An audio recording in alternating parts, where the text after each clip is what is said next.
Hello बच्चों, नमस्कार। मेरा नाम मोहम्मद बासित अली है। मैं नारायणा का अध्यापक हूँ। आज मैं आपको प्रथम भाषा हिंदी जो नवी कक्षा का जो पाठ है, तुम कब जाओगे अतिथि, इस पाठ के माध्यम से आपके जो विकल्प से परिपूर्ण जो प्रश्न दिए गए हैं कोष्टक में, उसका उत्तर मैं समझाने का प्रयास करूँगा। पहले यहाँ पर प्रश्न है, प्रश्नों को मैं धीरे से पढ़ूंगा, आपको ठीक है विश्लेषण करने का प्रयास करूंगा। उसके उत्तर यहाँ पर है, उसको मैं समझाने का कोशिश करूंगा। पहला प्रश्न है बेटे, शरद जोशी की भाषा अत्यंत सरल और सहज है। रेखांकित शब्द संधि, मतलब रेखांकित शब्द यहाँ पर अत्यंत के नीचे अंडरलाइन किया गया है, रेखांकित किया गया है। उस अत्यंत जो शब्द है उसका संधि विच्छेद करना है। अब यहाँ पर विकल्प में है अति प्लस अंत, ए, बी अति प्लस अंत, सी आ प्लस अंत, डी अति प्लस अंत। तो यहाँ पर इसका विकल्प होता है, तो इसका विकल्प है अति प्लस अंत, यानी ई प्लस आ यन संधि है। इसका विकल्प यहाँ पर है बेटे बी। ओके, उसके पश्चात दूसरा प्रश्न है, तुम्हें जो कुछ कहना है निसंकोच कहो। रेखा के शब्द का संधि पहचानिए, संधि पहचानना है। तो संधि पहचानने में यहां पर क्या है, आपके जो शब्द में निसंकोच हैं, निसंकोच में जहां पर आदेशा की आवाज आती है वहां जाकर यहां पर ये विसर्ग की आवाज निकलती है। सो ये हो गया विसर्ग संधि। ओके बेटे, यहां पर जो आपको जो ऑप्शन दिए गए हैं, विकल्प दिए गए हैं, दीर्घ संधि है, व्यंजन संधि है, वृद्धि संधि है, विसर्ग संधि है, लेकिन उसका डी ऑप्शन है विसर्ग संधि। पश्चात तीसरा प्रश्न है, यह चौथा दिन है। तत्सम मतलब चौथे के नीचे रेखांकित किया गया है, ये तद्भव शब्द है। इसका तत्सम शब्द क्या है?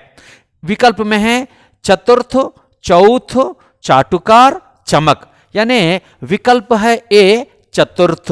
यानी जब आपको संस्कृत से परिपूर्ण शब्द आ जाते हैं वो तत्सम शब्द के अंतर्गत आ जाते हैं बेटे। उसके पश्चात चौथा प्रश्न है, मैं धोबी को कपड़े देना चाहता हूं, अर्थ के आधार पर वाक्य पहचानिए। यानी हमारे वाक्य दो प्रकार के हैं ना, एक है सरल वाक्य मतलब रचना के आधार पर है, उसके पश्चात है अर्थ के आधार पर। तो यहां पर अर्थ के आधार पर उसका विकल्प दिया गया है, मैं धोबी को कपड़े नहीं देना चाहता हूं। यहां पर विकल्प है निषेधवाचक, आज्ञावाचक, इच्छावाचक, संदेहवाचक।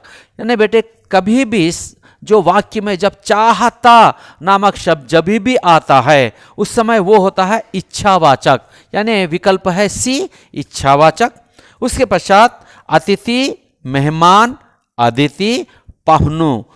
पर्याय की दृष्टि से बेमेल शब्द क्या है? यहां पर अतिथि, मेहमान, पाहुन का एक ही अर्थ है, यहां पर अलग क्या है? अदिति है।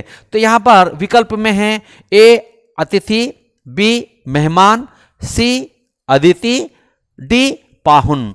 तो इसका विकल्प है सी अदिति। उसके पश्चात छठा प्रश्न है, आखिरी, आशा, औपचारिक, अतिथि। शब्दकोश के अनुसार, यानी डिक्शनरी को जब आप देखा करते हैं, डिक्शनरी में जिस तरह से अल्फाबेटिकल देखते हैं, हिंदी में भी शब्द के अनुसार देखा जाता है, उसको शब्दकोश कहते हैं। तो शब्दकोश के अनुसार जब हम देखते हैं तो यहाँ पर इसका विकल्प है, पहला है अतिथि, आशा, आखिरी, औपचारिक। बी है अतिथि, आखिरी, आशा, औपचारिक।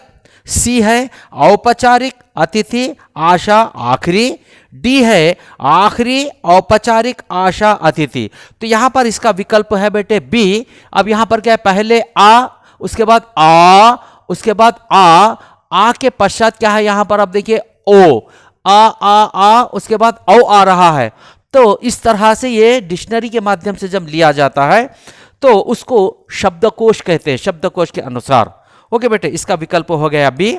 पश्चात सातवां प्रश्न है, प्रश्नवाचक वाक्य पहचानिए। यहां पर चार वाक्य दिए गए हैं, इसमें प्रश्नवाचक क्या है? एक है मैं उपन्यास पढ़ रहा हूं, ओके, अतिथि, अदिति, दिनों तक ठहरेगा। तुम नहीं जा रहे हो, तुम कब जाओ अतिथि, यानी जब अतिथि के पश्चात यहां पर प्रश्न अर्थक दिया गया है, चिन्ह दिया गया है, सो ये इसका ऑप्शन है डी। ओके बेटे, उसके पश्चात 8वां प्रश्न है, मैं तो आज खिचड़ी बना रही हूं। निपात पहचानिए। निपात का अर्थ है जब एक वाक्य हम पढ़ते हैं तो वहां पर थोड़ा रुककर आगे बढ़ना है, हिंट देते हुए। अब देखिए, मैं तो आज खिचड़ी बना रही हूं, तो यहां पर मैं तो के बाद तो वहां पर रुका हुआ है, तो यहां पर इसमें जो आपको ऑप्शन दिए हुए हैं, विकल्प हैं, ए मैं, बी तो, सी आज, डी खिचड़ी। यानी तो के बाद रुका गया था, इसलिए इसका विकल्प है बी तो। उसके पश्चात है 9वां प्रश्न, राजनीतिक। राजनीति प्लस इक, तो ये जब ई की इक लगाया जाता है तो कुछ शब्द ए में बदल जाते हैं, ई की आवाज ए में बदलती है। जैसे अब यहां पर देखिए, तो ये है राजनीतिक, बी है राजनीतिक, सी है राजनैतिक, डी है राजनीतिक। यानी ई की आवाज आई में बदली, तो इसका ऑप्शन है, विकल्प है सी राजनैतिक। इक लगाते ही ई की आवाज ए में बदली है। उसके पश्चात है बेटे 10वां प्रश्न, दोपहर के भोजन को लंच की गरिमा प्रदान की गई। रेखांकित शब्द का समास पहचानिए। समास में बेटे जब भी अंक आते हैं तो अंक आने पर उसको हम द्विगु समास में लिया जाता है। तो यहां पर दिया गया है आप विकल्प ए तत्पुरुष समास, विकल्प बी द्वंद्व समास, विकल्प सी द्विगु समास, विकल्प डी कर्मधारय समास, अर्थात यानी इसका विकल्प है डी द्विगु समास। ओके बेटे, सभी को समझ में आ गया होगा। धन्यवाद।